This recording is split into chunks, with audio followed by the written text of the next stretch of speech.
সময় দেখা যায় মিলাদুন্নবী প্রোগ্রামের আয়োজন করে থাকে। আবার অনেকে মিলাদুন্নবী শব্দের আগে ঈদ শব্দ যুক্ত করে ঈদে মিলাদুন্নবী প্রোগ্রামের আয়োজন করে থাকে। We are very confused regarding this issue. ঈদে মিলাদুন্নবী পালন করা আদৌ জায়েজ কিনা এবং মিলাদুন্নবী শব্দের আগে ঈদ শব্দ যুক্ত করা কতটুকু যুক্তিযুক্ত, হুজুরের কাছে আমার এটা প্রশ্ন। মাশাআল্লাহ, আপনি একেবারে খুবই চমৎকার এবং খুবই গুরুত্বপূর্ণ একটি প্রশ্ন করলেন। আপনার প্রশ্ন হয়তো অনেকেরই প্রশ্ন হতে পারে, সুপ্রিয় দর্শক যারা দেখতে পাচ্ছেন তাদের অনেকেরই প্রশ্ন হতে পারে। আপনি জানতে চেয়েছেন যে ঈদে মিলাদুন নবী সাল্লাল্লাহু আলাইহি ওয়াসাল্লাম সম্পর্কে, যে অনেকে পালন করেন আবার অনেকে বিতর্ক করেন। তো বিষয়টি আসলে খুবই পরিষ্কার যে আমাদেরকে জানতে হবে ঈদে মিলাদুন নবী এটা কি। এখানে দুইটি শব্দ, একটা মিলাদুন নবী আর একটা ঈদ, দুটার সমন্বয় হয়েছে ঈদে মিলাদুন নবী সাল্লাল্লাহু আলাইহি ওয়াসাল্লাম। আমরা যদি একটু গবেষণা করি তাহলে বিতর্কের কোনো অবকাশ এখানে থাকবে না। আমরা নিজেদের কোনো কথা বলবো না, আমরা কোরআন ও হাদিসের কথা বলবো। কোরআন হাদিস কি বলে আমরা আগে সেটা দেখি। মিলাদুন নবী মানে হচ্ছে নবীর জন্ম, নবীর আগমন, নবীর জন্ম। আমরা জানি নবীজির 570 খ্রিস্টাব্দে দুনিয়াতে আগমন করেছেন। মূলত রসুল পাকের জন্ম কিন্তু লাখো বছর আগে, লাখো বছর আগে। কত আগে নবীজি সৃষ্টি হয়েছে সেটা কেউ বলতে পারবে না। হাদিসের মধ্যে এতটুকু দেখা যায়, কুনতু নবিয়্যাম ওয়া আদামু বাইনাল মা'i ওয়াত তিন। নবীজি সাদ করেন আমি তখনও নবী ছিলাম যখন আদম আলাইহিস সালাম পানি এবং মাটির মধ্যে মিশ্রিত ছিলেন। আর তিরমিজি শরীফের হাদিস, হযরত সাইয়েদনা আবু হুরায়রা রাদিয়াল্লাহু তাআলা আনহু আমার রাসূলের কাছে জানতে চেয়েছিলেন, মাতা ওয়াজাবাত লাকা নবুওয়াতু ইয়া রাসূলুল্লাহ, ইয়া রাসূলুল্লাহ আপনার নবুয়ত কখন প্রতিষ্ঠিত হয়েছে, প্রমাণিত হয়েছে, অর্থাৎ আল্লাহ পাক কখন আপনাকে নবী বানিয়েছিলেন? হুজুর জবাব দিচ্ছেন, ওয়া আদামু বাইনার রূহি ওয়াল জাসাদ, আমি তখনও নবী ছিলাম, আল্লাহ আমাকে তখনও নবী বানিয়েছিলেন যখন আদম আলাইহিস সালামের দেহ এক জায়গায়, রূহ আরেক জায়গায় ছিল। আর জিবরাইল আলাইহিস সালামের সেই হাদিস তো আমরা জানি অনেকে, যে জিবরাইল আলাইহিস সালাম নবীজি জিবরাইল আলাইহিস সালামকে প্রশ্ন করেছিলেন, কাম উমরুকা মিনাস সিনিন, হে জিবরাইল আপনার বয়স কত? জিবরাইল আলাইহিস সালাম বললেন, লাস্তু বিআলামা, আমার বয়স কত আমি জানি না, তবে এতটুকু বলতে পারি যে আল্লাহর নূরের হেজাবের 12টি হেজাব আছে, সেই হেজাবের চতুর্থ হেজাবে, চতুর্থ পর্দায় একটা তারকা, আন্না কাওকাবান ইয়াতলাউ বাদা 70 আলফ সানাতিন, আমি দেখতাম 70,000 বছর পর পর উদিত হতো। আমি জিবরাইল সেই তারকা 72,000 বার দেখেছি। হুজুর নবী করিম সাল্লাল্লাহু আলাইহি ওয়াসাল্লাম ইরশাদ করেন, হে জিবরাইল, ফাবিইজ্জাতি রাব্বি জাল্লা জালালুহু, আমার রবের কসম করে বলছি, যেই তারকা তুমি 70,000 বছর পর উদিত হতে দেখেছ, 72,000 বার দেখেছিলে, আমি রাসূলুল্লাহ হলাম সেই তারকা। সুবহানাল্লাহি ওয়া বিহামদিহি। দেখুন নবীজির সৃষ্টি, নবীজির মূলত জন্ম কখন? তো 570 খ্রিস্টাব্দে নবীজি আগমন করেছেন। আসুন আমরা মূল আলোচনায় চলে আসি। আগমন বলুন, জন্ম বলুন, 570 খ্রিস্টাব্দে, এটাই হচ্ছে মিলাদুন নবী। নবীর আগমনী উপলক্ষে আলোচনা করা, নবীর আগমনী উপলক্ষে মাহফিল করা, নবীর আগমন উপলক্ষে সুসংবাদ দেওয়া, এই উপলক্ষে দরুদ ও সালাম পড়া, এটাই হচ্ছে মূলত মিলাদুন নবীর অনুষ্ঠানের নাম। এটা একটা আনুষ্ঠানিকতার নাম।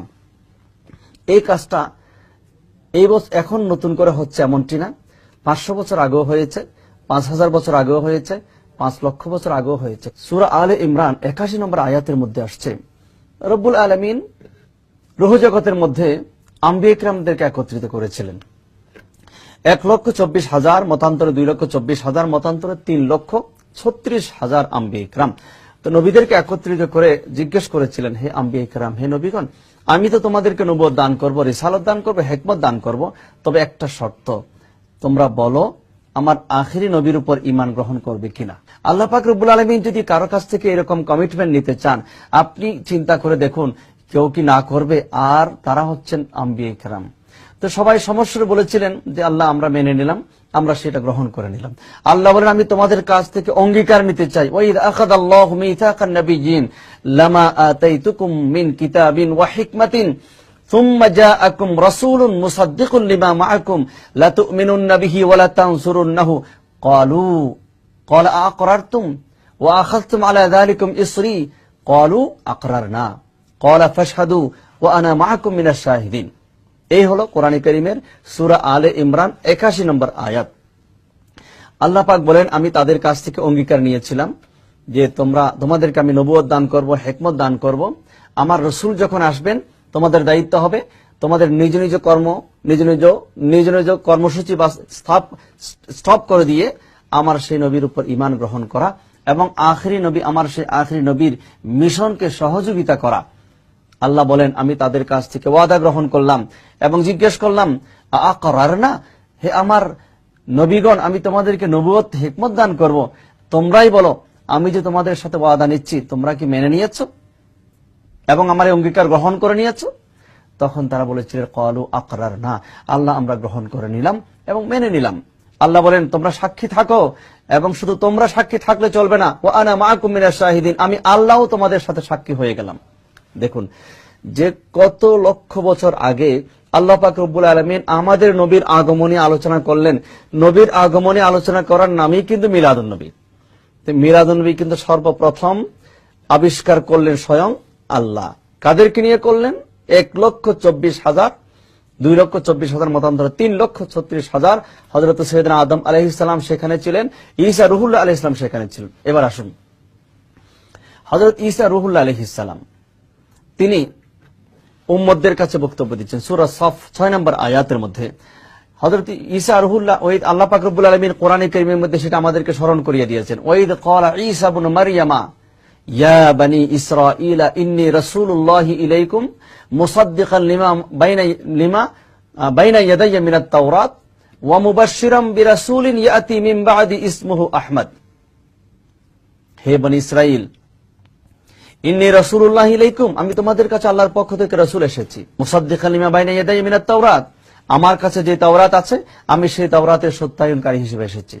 শুধু তাই না, আমি এমন একজন রাসূলের সুসংবাদদাতা হিসেবে এসেছি যে রাসূল এখনো দুনিয়াতে আসেননি, ইয়াতি মিন বাদি, যিনি আমার পরে আসবেন, যার নাম হবে আহমদ সাল্লাল্লাহু আলাইহি ওয়াসাল্লাম, ইসমুহু আহমদ। তাহলে আমাদের নবী দুনিয়াতে আসার আগেও কিন্তু নবী যে আসবেন সে কথা আলোচনা হয়েছে, আম্বিয়া ইকরাম করেছেন তাদের উম্মতদেরকে নিয়ে। এরপরে সূরা মায়েদা 3 নম্বর আয়াত, হযরত ওমর ফারুক আযম রাদিয়াল্লাহু তাআলা আনহুর কাছে এক ইহুদি এসে বলল যে, হে খলিফাতুল মুসলিমিন, আপনাদের কোরআনে এমন একটি আয়াত আছে যে আয়াত আমাদের উপর যদি নাজিল হতো আমরা কিন্তু সেই দিনকে ঈদের দিন হিসেবে গ্রহণ করতাম। ওমর রাদিয়াল্লাহু তাআলা আনহু জিজ্ঞেস করলেন সেই দিনের নাম, সেই আয়াত কোনটা? বলে, আল ইয়াউমা আকমালতু লাকুম দীনাকুম ওয়া আতমামতু আলাইকুম নি'মাতি ওয়া রাদিতু লাকুমুল ইসলামা দীনা। এই আয়াতটা যদি আমাদের উপর নাজিল হতো। ওমর রাদিয়াল্লাহু তাআলা বলেন, হ্যাঁ, সেই আয়াত যেদিন নাজিল হয় আমি কিন্তু সেখানে ছিলাম। কোন জায়গায় নাজিল হয়েছে আমি ওমর কিন্তু সেটাও জানি। সুতরাং আমরা শুধু একটা ঈদ না, আমরা কিন্তু দুইটা ঈদ পালন করে থাকি। ওমর রাদিয়াল্লাহু তাআলা আনহু বলেন, এই আয়াত যেদিন নাজিল হয় সেটা ছিল আরাফার দিন, আর আমাদের ধর্মের মধ্যে আরাফাতের দিনটা ঈদের দিন, আর সেদিন ছিল শুক্রবার, জুমার দিন। জুমার দিনকে আমাদের ধর্মের মধ্যে ঈদের দিন বলা হয়েছে। সুতরাং একটা ঈদ না, আমরা দুইটা ঈদ সেদিন পালন করে থাকি। সুবহানাল্লাহি ওয়া বিহামদিহি। আর আমরা কোরআনে কারীমের আয়াত সেটাও আমরা জানি। হযরত ঈসা রুহুল্লাহ আলাইহিস সালাম আল্লাহর দরবারে দোয়া করেছিলেন, আল্লাহুম্মা রাব্বানা আনজিল আলাইনা মাইদাতাম মিনাস সামা তাকুনু লানা ঈদান লিআউয়ালিনা ওয়া আখিরিন। আল্লাহ, আপনি আমাদের জন্য আসমান থেকে মায়েদা নাজিল করুন, আমাদের জন্য মায়েদা নাজিল করুন। আপনি যদি আসমান থেকে মায়েদা নাজিল করেন, আসমানি খাবার নাজিল করেন, বেহেশতের খাবার নাজিল করেন, সেই দিনটা আমাদের জন্য ঈদের দিন হয়ে যাবে। শুধু আমাদের জন্য না, আমাদের পরবর্তী প্রজন্ম যারা, তাদের জন্য ঈদের দিন হয়ে যাবে। দেখুন কোরআনে কারীমের মধ্যে ডাইরেক্ট ঈদের দিন আল্লাহর বেহেশতের নাজ নিয়ামত, আসমান থেকে খাবার এসছে, সেই দিনটা যদি ঈদের দিন হতে পারে, যে আসমানের খাবারের দাম বেশি নাকি আমাদের পেয়ারা নবীজির মূল্য দাম বেশি? আসমানের খাবারের আগমনের দিন যদি ঈদের দিন হতে পারে, ঈসা রুহুল্লাহ আলাইহিস সালাম সেই দিনকে ঈদের দিন পালন করতে পারেন, আর রব্বুল আলামিন তো নিষেধ করেননি ঈসা এটা কেমন ঈদের দিন হতে পারে, এটা তো ঈদের দিন হতেই পারে না।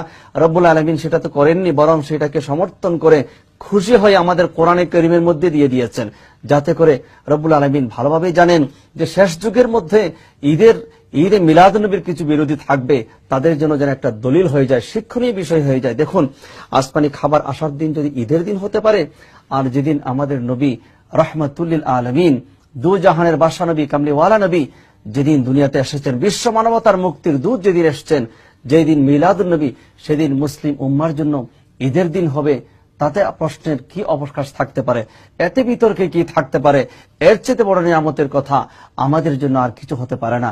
ওমা আরসালনাকা ইল্লা রাহমাতাল লিল আলামিন। সূরা আম্বিয়া 107 নম্বর আয়াতের মধ্যে আল্লাহ পাক আমাদেরকে বুঝিয়ে দিয়েছেন, তোমাদেরকে আমি যত নিয়ামত দিয়েছি, যত রহমত দিয়েছি, মনে রাখো আমার রসুল কিন্তু সবচাইতে বড় রহমত, সবচাইতে বড় নিয়ামত। আর আল্লাহর রহমত এবং নিয়ামত পেয়ে খুশি উদযাপন করার নামই হচ্ছে ঈদ। আর সম্পূর্ণ নামটা হয়ে গেল ঈদে মিলাদুন নবী। আশা করি কারো ভিতরে আর সন্দেহ থাকার কোনো অবকাশ নেই যে রাসূলুল্লাহ সাল্লাল্লাহু আলাইহি ওয়াসাল্লামের আগমনী দিবস উপলক্ষে মিলাদ পালন করা, ঈদে মিলাদুন নবী পালন করা, এটা শরীয়তের বিরুদ্ধে কোনো কাজ না, বরং কোরআনের সমর্থিত একটি উত্তম ইবাদত। আল্লাহ পাক রব্বুল আলামিন আমাদেরকে সেই ইবাদত পালন করার, রাসূলুল্লাহর মুহাব্বত হাসিল করার এবং পরিপূর্ণ ঈমানদার হয়ে যাওয়ার তৌফিক দান করুন, আমিন। ওয়া আখিরু দাওয়ানা আনিল হামদুলিল্লাহি রাব্বিল আলামিন। আসসালামু আলাইকুম।